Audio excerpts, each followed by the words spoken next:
तो hello everyone, कैसे हो आप लोग। आई होप आप लोग अच्छे होंगे और मस्त होंगे। इस वीडियो में हम बात करने वाले हैं दोस्तों भूगोल के सामान्य ज्ञान मोस्ट इंपॉर्टेंट प्रश्न के बारे में। लगभग हम 30 प्रश्न डिस्कस करने वाले हैं, तो बने रहिए हमारे साथ वीडियो में एंड तक। और चैनल पर नए हैं तो चैनल को सब्सक्राइब और वीडियो को लाइक कर देना, क्योंकि हम कंप्लीट रूप से बीएड और डीएड का प्रिपरेशन कर रहे हैं। ठीक है, चलिए शुरू करते हैं। आज का हमारा जो टॉपिक है वो है हमारा भूगोल से रिलेटेड। ठीक है, हमारा भूगोल सामान्य ज्ञान मोस्ट इंपॉर्टेंट प्रश्न लिया गया है।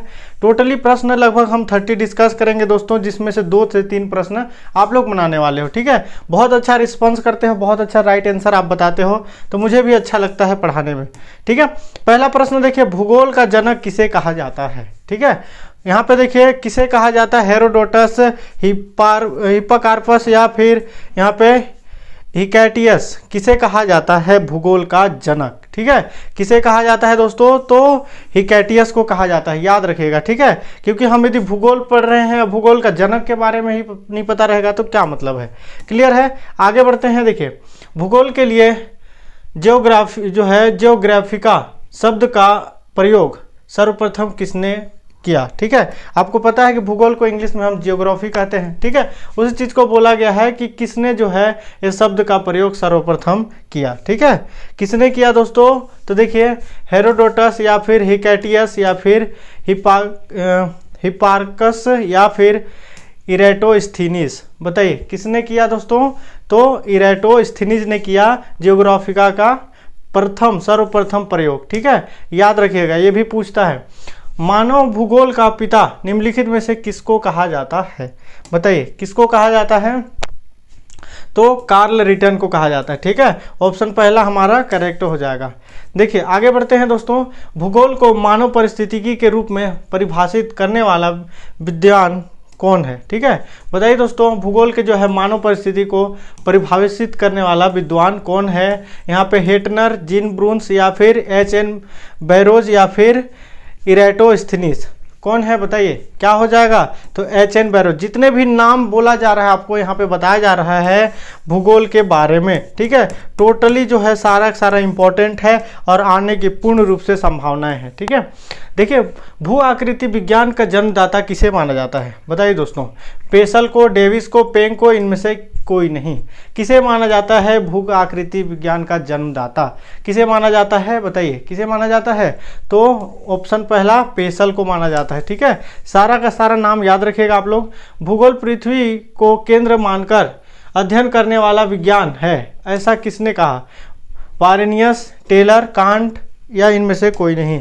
किसने कहा उस चीज को पूछा जा रहा है। ठीक है, क्या प्रश्न है कि भूगोल पृथ्वी को केंद्र मानकर अध्ययन करने वाला विज्ञान है, ऐसा किसने कहा उस चीज को बोला जा रहा है। किसने कहा दोस्तों, तो वारेनियस। ठीक है, ऑप्शन पहला हमारा करेक्ट हो जाएगा। ठीक है, आगे बढ़ते हैं। देखिए अगला प्रश्न है, सौरमंडल के बारे में विश्व के सक्षम जानकारी प्रस्तुत करने का श्रेय किस विद्वान को है। ठीक है, किस विद्वान को है, कोपरनिकस, केपलर या फिर गैलीलियो। बताइए दोस्तों किसको है, किसको है, तो कोपरनिकस। ठीक है, एक केपलस और गैलीलियो किस चीज का खोज किया था, आप लोग कमेंट करना। ठीक है, विशेषकर गैलीलियो के बारे में आया है ये प्रश्न। सूर्य के चारों ओर घूमने वाला खगोलीय पिंड क्या कहलाते हैं। बताइए, ग्रहण, उपग्रह, पुच्छल तारा, यह सभी क्या कहलाते हैं, ग्रह कहलाता है। ठीक है, ऑप्शन पहला हमारा करेक्ट हो जाएगा। देखिए भूगोल भूतल का अध्ययन है, ऐसा किसने कहा। बताइए, वारेनियस, टेलर, कांट या फिर कार्ल रिटन।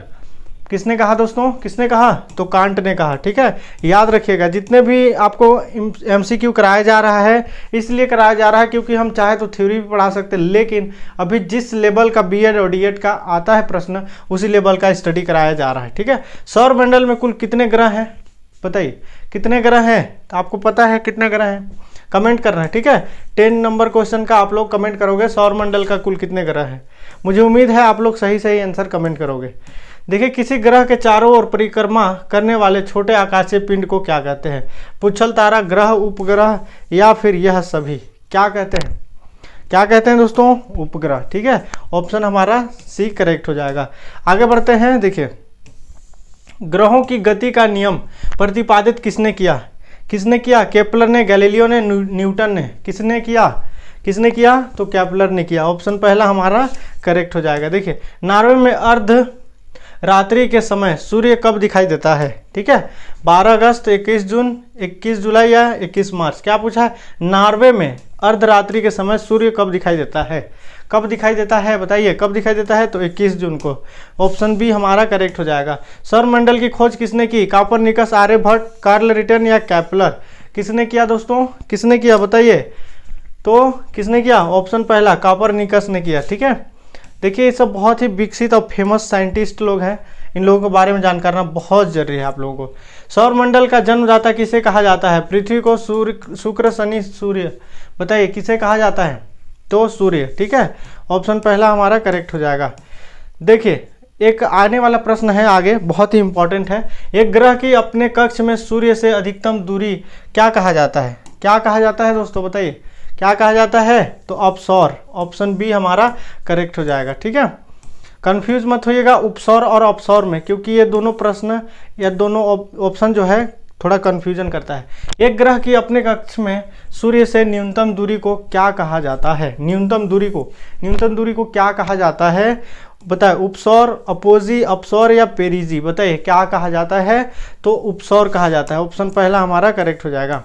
अब देखिए अंतरिक्ष में कुल कितने तारामंडल है? बताइए दोस्तों, अंतरिक्ष में टोटल कितने तारामंडल है?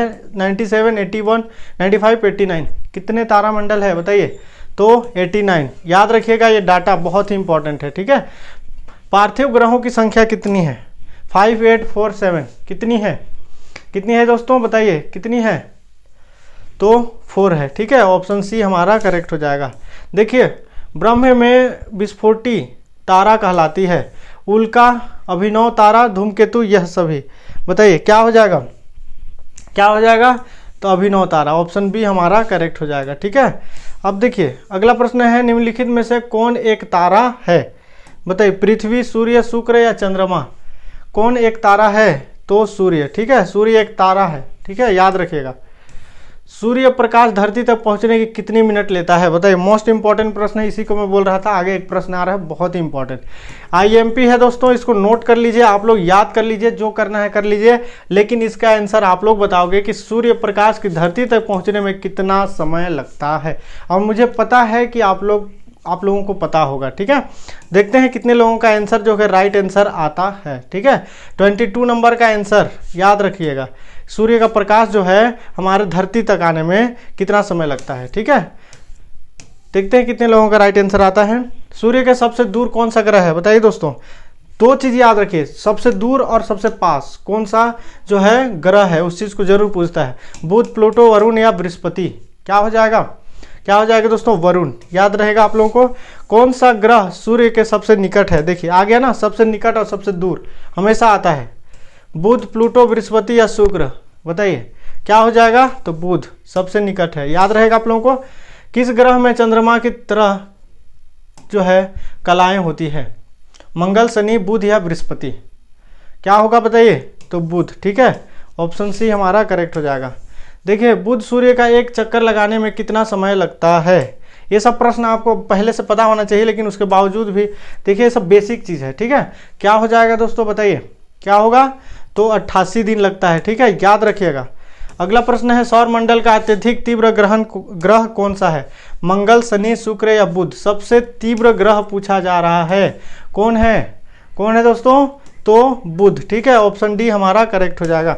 देखिए निम्नलिखित में से किस ग्रह को पृथ्वी की बहन कहा जाता है? देखिए मोस्ट इंपॉर्टेंट प्रश्न है। ठीक है, बहन कहा जाता है शनि, शुक्र, चंद्रमा या मंगल? किसे कहा जाता है बताइए, किसे कहा जाता है? तो शुक्र को। ऑप्शन बी याद रखिएगा। 2 ग्रह जिनके उपग्रह नहीं है, बताइए, पृथ्वी, शनि, शुक्र, बुध, बृहस्पति, बुध या मंगल, शनि? जिसकी क्या है? उपग्रह ही नहीं है। ठीक है, ऐसे यूनिक प्रश्न है, बहुत ही इंपॉर्टेंट है। ठीक है, क्या हो जाएगा दोस्तों बताइए, क्या होगा? तो शुक्र और बुध जिसका जो है उपग्रह नहीं है।